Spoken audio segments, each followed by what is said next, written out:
Bonjour, bienvenue à Question de croire, un podcast qui explore la foi et la spiritualité, une question à la fois. Cette semaine, qu'est-ce que la communion?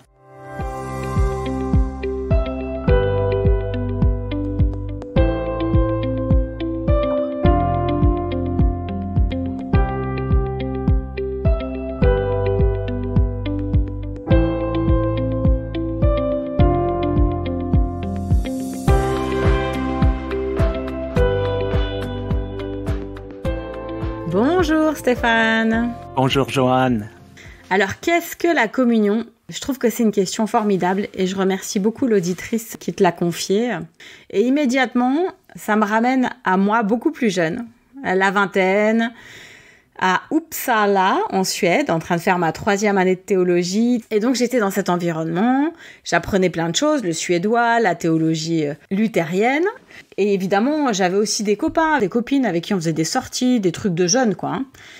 Et il y en a un qui me dit « Ah, mais tu sais, moi, je suis catholique pratiquant. » Je lui dis « Ah, mais génial, bah, écoute, si tu veux, une fois, tu viens avec moi à l'aumônerie des étudiants, et puis une fois, moi, je viens avec toi à l'église catholique. » Et donc, je suis à la messe, normal, je connais, hein, moi, j'ai une grand-mère catholique, donc je me sens à l'aise, hein, je suis.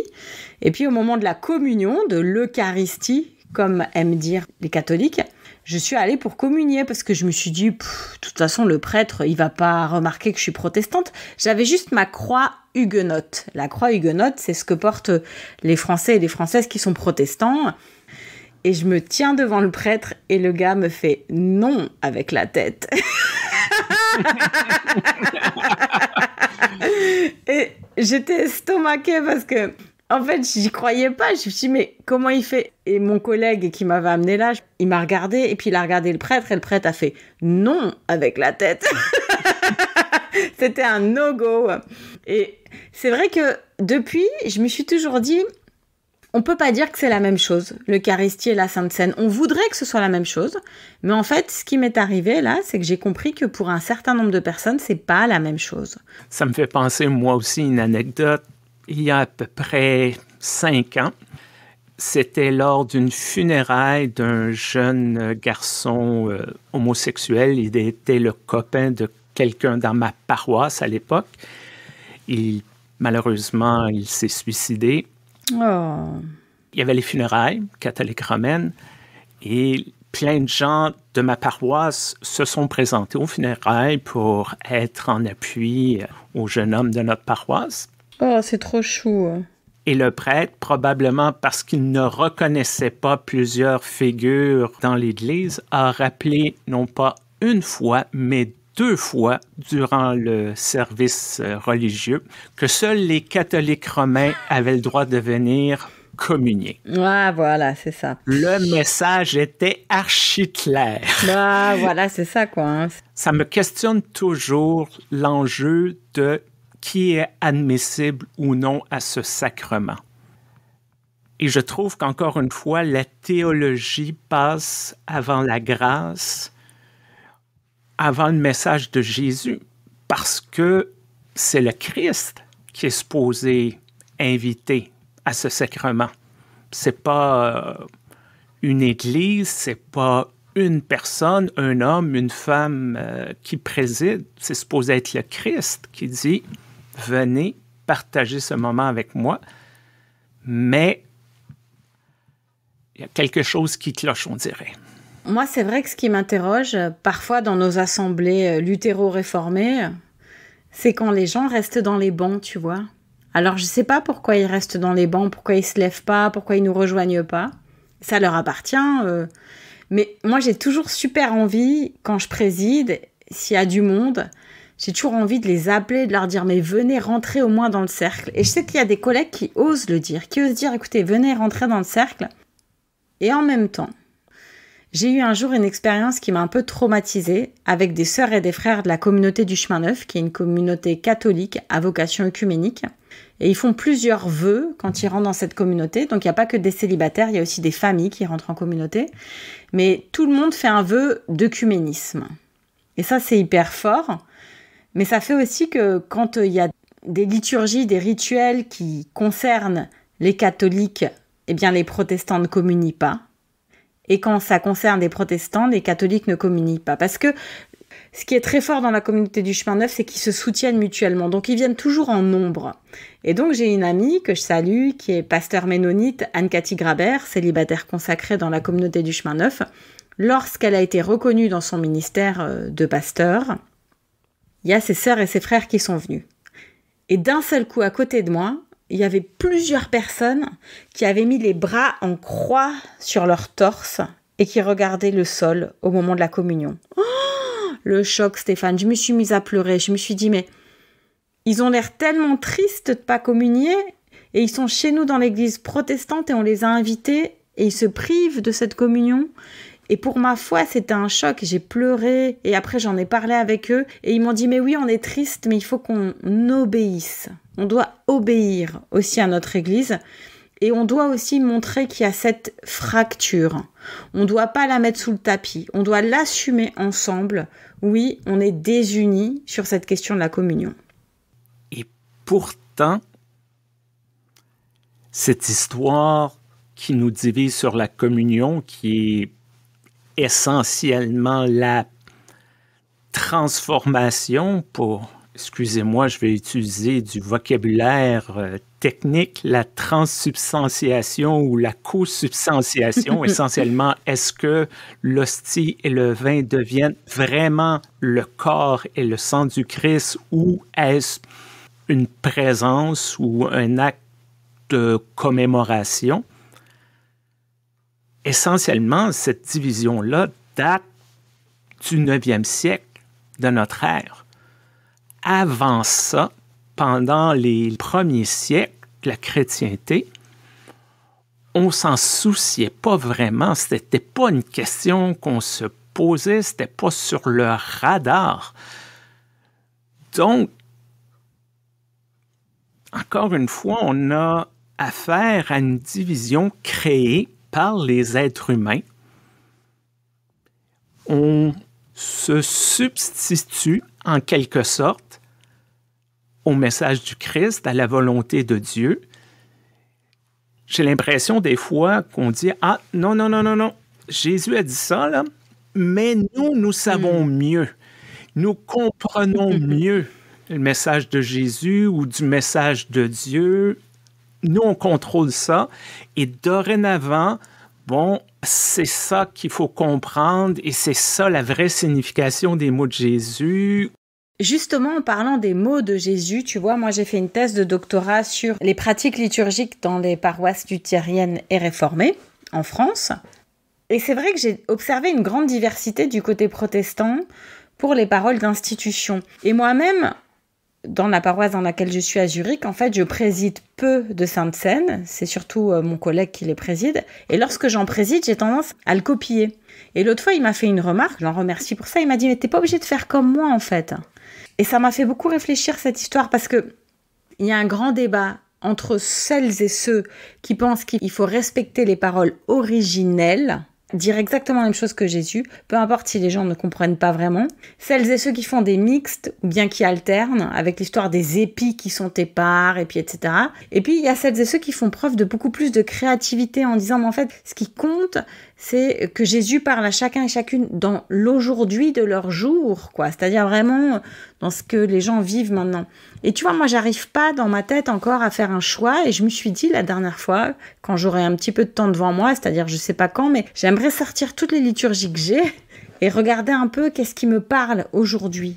Essayer de discerner là-dedans comment Jésus me parle, en fait. Et j'ai l'impression qu'on passe toujours un peu à côté de ça, puisque ce qui s'est passé ce soir-là, bien spécifique, le soir de la Passion, c'est Jésus qui a parlé à ses disciples, qui a utilisé les codes de leur époque, les mots qui les touchaient, qui les a regardés dans les yeux, qui a touché le pain, qui a attrapé la coupe. C'est-à-dire vraiment, il y a une vraie interaction. Si on ritualise ça trop, si on en fait une rubrique liturgique, il n'y a plus tellement cette espèce d'esprit d'interaction qu'il y avait au départ.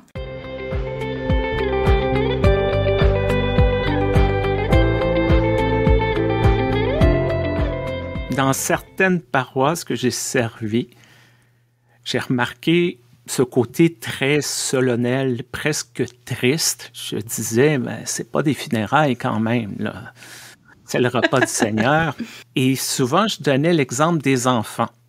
Traditionnellement, dans nos églises en Amérique du Nord, la communion est après la prédication. Donc, les enfants débutent avec l'ensemble de la congrégation. Il y a un temps pour les enfants quittent pour leur programme, pour l'école du dimanche, et reviennent au moment de la communion. Et souvent, dire aux enfants, mais chut, il ne faut pas parler, puis il ne faut pas courir.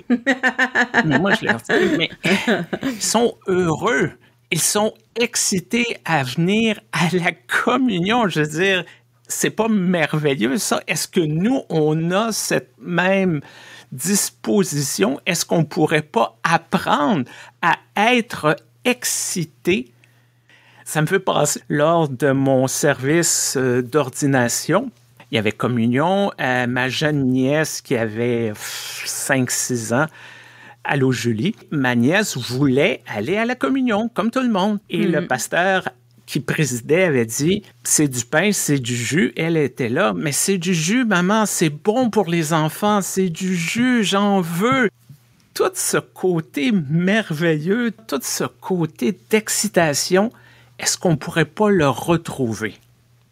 Ben justement, tu vois, ma grand-mère, paix à son âme, Mamie Janine Abuelita, qui nous a quittés il y a un peu plus d'1 mois, quand j'étais petite et que j'allais à Barcelone, eh bien, en fait, elle m'emmenait dans sa chapelle francophone. Donc, moi, j'ai toujours fréquenté, en fait, des systèmes comme ça de communautés d'expats ou d'exilés francophones. Et je pense qu'une fois, j'avais fait comme ta nièce, j'avais dû faire Una pataleta, une colère. Je voulais absolument avoir cette chose-là. Et elle m'avait gardé un petit bout d'hostie qu'elle m'avait glissé dans la main. Et c'est vrai que du coup, quand j'ai redécouvert, peut-être pendant les études de théologie, qu'il y avait un grand débat, une grande discussion, même à l'intérieur du protestantisme, sur l'accès à la Sainte Seine des enfants, je t'assure que j'ai pensé, mais on marche sur la tête. J'ai découvert qu'en fait, on avait mis en place des sous-rituels du baptême, c'est-à-dire la confirmation du baptême, et qu'on avait décidé d'éloigner les enfants de la Sainte Seine et d'attendre qu'ils et elles confirment leur baptême pour, en récompense, en quelque sorte, les autoriser à communier la première fois. Et lorsque j'ai découvert ça, j'étais atterrée. Alors vraiment, ça m'a semblé mais une hérésie, quoi. Je sais pas comment te dire. On est baptisé, on a accès à la Sainte Seine. Qu'est-ce que c'est encore que ces échelons qu'on s'invente? Par ailleurs, l'Église protestante unie de France, eh bien, elle a décidé, il y a une 20aine d'années, que toute personne qui est en chemin vers le Christ pouvait déjà communier. Parce que ce qui compte, c'est de s'être mis en chemin vers le Christ. C'est toujours dangereux, de mon point de vue, de décider, même à l'intérieur de nos églises, même à l'intérieur de nos paroisses, qui mérite avoir accès à un sacrement. C'est quand même difficile à concevoir.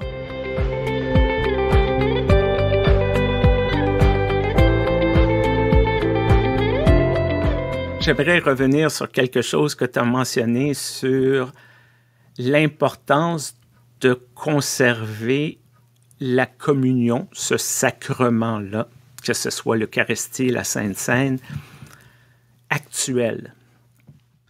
Parce qu'on vit dans un monde différent de celui de Jésus, je pense que tout le monde le sait. Par exemple, un des enjeux, ça a été durant la pandémie, qu'est-ce qu'on fait? Parce que en Amérique du Nord, tu me diras en Europe, qu'est-ce que ça a été dans ton contexte? Ici, on s'est retourné rapidement en l'espace de 2 semaines. Les gens avaient migré sur Facebook Live, sur Zoom, sur YouTube Live.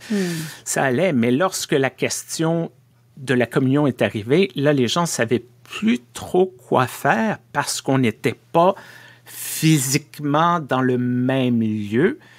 Et je trouvais ça un peu bizarre parce que moi, ce qu'on m'a enseigné, c'est le sacrement n'est pas nécessairement dans les éléments, il est dans l'esprit d'être ensemble. Et je disais, imaginez ces grandes cathédrales où on a un prêtre à l'avant, la dernière personne au fond, là, il y a quand même une distance, là, mais ça compte toujours.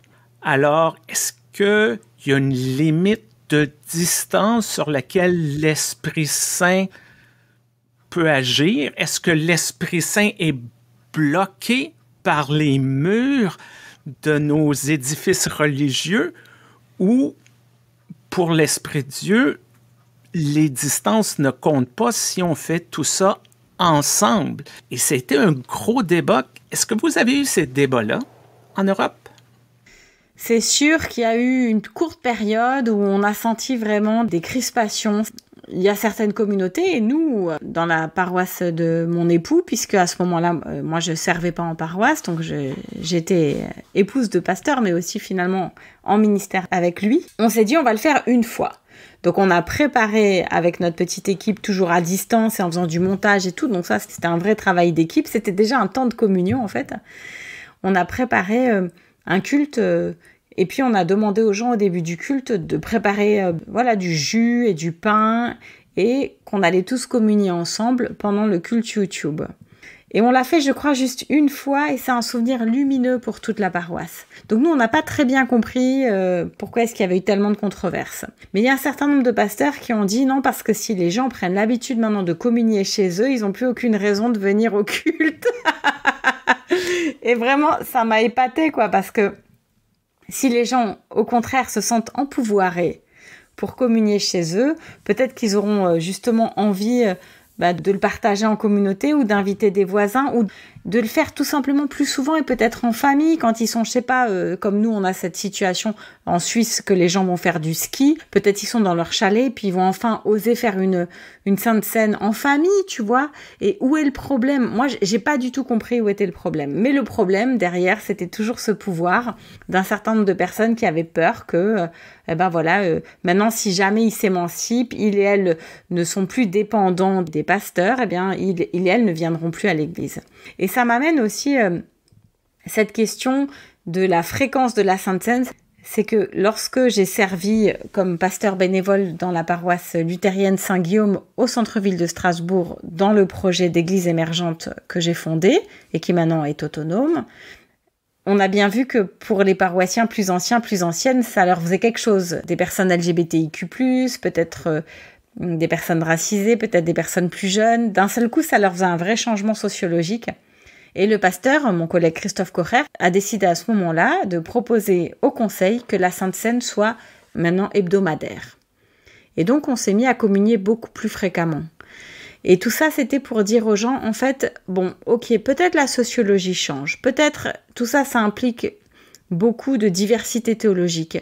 Mais il y a une chose qui reste et qui nous unira toujours, c'est la communion.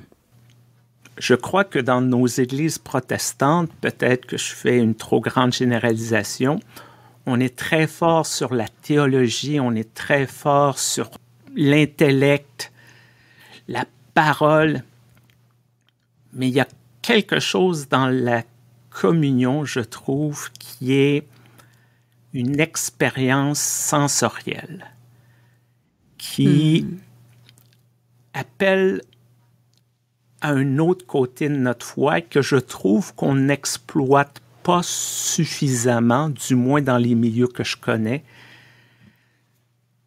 Il y a quelque chose qui dépasse les mots, qui dépasse l'intellect, qui va au cœur de nos tripes, de notre âme. Et je peux comprendre plusieurs personnes qui ont quitté l'Église pour toutes sortes de raisons, mais ils vont dire « je m'ennuie de la communion, je m'ennuie de ce moment, je m'ennuie de cette expérience de la présence de Dieu. » Moi aussi, j'ai entendu ça. J'ai déjà entendu des gens qui, par exemple, les divorcés, remariés catholiques, qui disent « bon ben voilà... nous, on va plus à l'église catholique puisqu'on n'y est plus les bienvenus comme avant. » Et puis moi, je leur dis « mais en quoi vous êtes plus les bienvenus ?» On est des divorcés, remariés, puis on n'a plus le droit de prendre la Sainte Seine. Alors, c'est parce qu'ils obéissent. Ça pourrait changer. L'idée, c'est qu'à la fois, ils veulent obéir et à la fois, ça leur manque terriblement. Et puis, on a aussi les personnes isolées, malades, âgées, qui n'arrivent plus à se déplacer et qui n'osent pas toujours demander la Sainte Seine au ministre. Et ça, c'est quelque chose... à quoi je suis un peu attentive, des fois, de me dire, mais peut-être qu'elles le voudraient ou elles en auraient envie. J'ai une anecdote extraordinaire. On m'avait demandé d'apporter la communion à un ancien de la paroisse qui souffrait de la maladie d'Alzheimer. Il était à peine présent. Son épouse était là, j'étais là. Et j'ai dit, John, ça va être le temps de la communion. Est-ce que tu veux recevoir la communion? Et d'un coup, ses yeux sont ouverts, se sont illuminés, puis il a dit, la communion?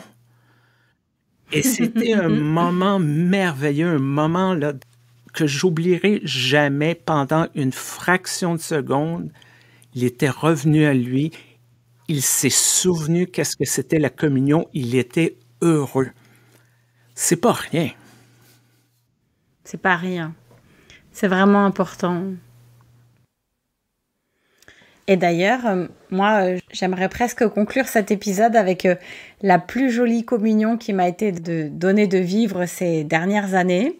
C'est lorsque j'étais à Cotonou, au Bénin, dans l'église protestante méthodiste du Bénin, avec justement une famille de ma paroisse. Donc moi, j'étais là-bas pour un dernier travail missionnaire à faire, réceptionner un container. Et puis, j'en ai profité pour aller voir une famille de la paroisse à Zurich. Et ils m'ont amené donc dans leur temple familial, là où ils vont toujours. C'était un moment formidable. Et figure-toi que après la longue veillée du dernier jour de l'an, le dimanche qui suit, c'est le dimanche des agapés, le dimanche où il n'y a pas de Sainte Seine et de communion parce que c'est la nouvelle année, c'est le moment d'inviter les voisins et les voisines. C'est le moment de leur dire « Viens avec moi à l'église, on ne va pas te demander d'où tu viens, mais on va ensemble partager quelque chose. » Et donc on a partagé, et c'était en plein Covid, alors c'était assez rigolo. On a tous partagé de la brioche, donc on a reçu tous un morceau de brioche. Et puis là, il y avait les mamans de l'église qui avaient des bassines, des espèces de bassines avec des louches. Et elles te donnaient un verre et elles te servaient de l'eau un petit peu avec du sirop, avec leur louche en plein Covid. C'était assez cocasse. Et tout le monde était si heureux et heureuse. Et puis comme moi j'étais invitée ce jour-là, bien sûr, j'étais pratiquement la seule blanche. Du coup, tout le monde avait vraiment l'impression que c'était très important d'avoir invité cette madame blanche qui allait maintenant manger son morceau de brioche avec mon verre en plastique. Et je me suis dit, mais attends, ça c'est vraiment, ça vient du cœur. Alors d'accord, on n'a pas dit les paroles d'institution, d'accord, on n'est pas tout à fait dans le rituel, mais on est dans un tel partage que Jésus était là. Jésus était là et moi, je me sentais complètement en communion avec les personnes autour de moi. Et d'ailleurs, c'était rigolo parce qu'on était encouragés à manger un peu de notre brioche et à donner un bout de notre brioche aux voisins et voisines, donc toujours en plein Covid. Et il y a des tas de gens qui sont venus me donner des tas de bouts de brioche, puis moi, très poliment, je les ai gardés, mais bon, tu comprends, je les ai pas mangés.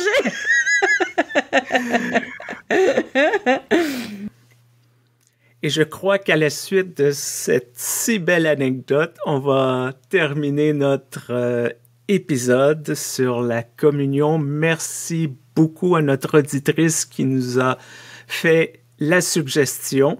Si vous avez des questions, si vous avez des suggestions, on veut vous entendre, on veut vous lire. Question de croire à commercial@gmail.com. Merci à l'Église unie du Canada pour être notre commanditaire. Merci, Joanne, pour encore une fois ce merveilleux moment passé ensemble. Merci, Stéphane. Et à très bientôt. À bientôt.